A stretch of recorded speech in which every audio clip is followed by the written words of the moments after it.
Invisalign. Try one, day one. Just came out of the office, so I wanted to make this video while everything was still fresh in my mind.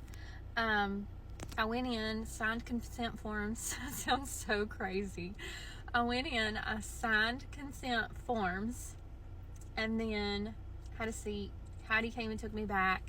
She had a little conversation with Kelly, I think, about Janet for a couple minutes, and then once they finished talking about that, she leaned me back in the chair, used some Profi paste on my teeth, which is just like, you know, abrasive toothpaste, cleaned my teeth a little bit with that, had me go to the sink, and they had toothbrushes that already had toothpaste in the bristles, although it wasn't visible, which I thought was neat. You just add water, brush your teeth, and then I came back out. She leaned me back and she put what is called etch in the dental world. You'll see that it's like a blue syringe that is preparing your teeth for you to have a composite, essentially, which is what these little attachments are. So she put etch on my teeth. Then I felt her bond them, and then she kind of rinsed them off with a Q-tip. Bond sort of smells like a nail salon and preps the teeth even more so that the composite will stick to it. And then she took the trays that she was going to be putting in my mouth, and she put the composite in there, and that created the area of the bumps. So Invisalign had sent these trays, that created the attachments. She slid those in my mouth, and then she used a curing light on each one for probably 3 to 10 seconds, cured those, and then once that was complete, she pulled the trays out. The reason for the cheek retractors, which I didn't say, was just to keep your mouth completely dry so that all of this could seal and bond the way that it's supposed to. Well, then after she did that, she had my little attachments on there. She laid me up. She said, I'm just going to tell you, these are huge. They feel like concrete without my trays. It feels like concrete on my teeth, and it's like not smooth at all. Then the dentist or the orthodontist comes over, and he said he needed to create some space down here. So they're going to do interproximal reduction, which means they make your teeth smaller to create space here and there. So first they did it here. I am going to keep these trays. Well, I have 14 set of trays, and then I come back. So 14 weeks by myself, and then I'll return.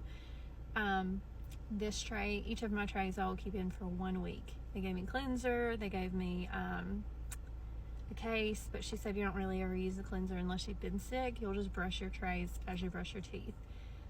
They didn't really give me any more details than that. That is exactly what she told me. So what I know is what I learned and researched. No one told me don't keep them out more than a certain amount of time. Nobody gave me maintenance. Nobody told me that this is really going to hurt in a little bit. Everything that I know is what I researched.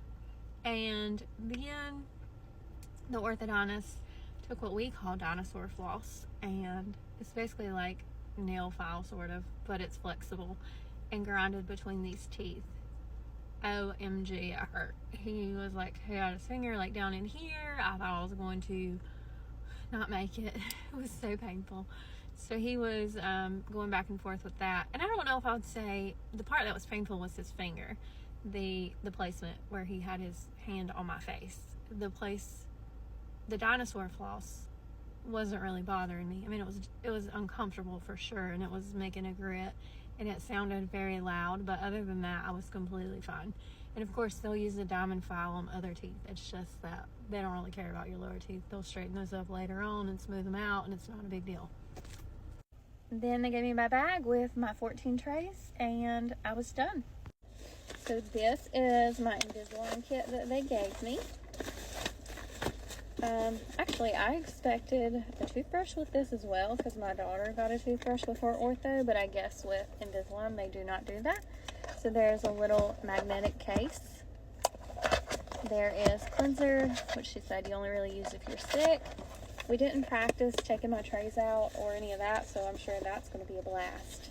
Oh, I didn't say that the initial tray that she created the bumps with, they pulled that out.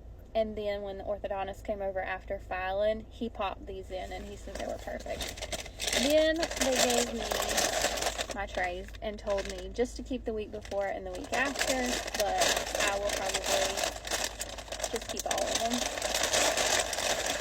Lastly, I know that was loud, I'm sorry. And my heat is probably loud too, but it's really cold. Let me show you what these look like.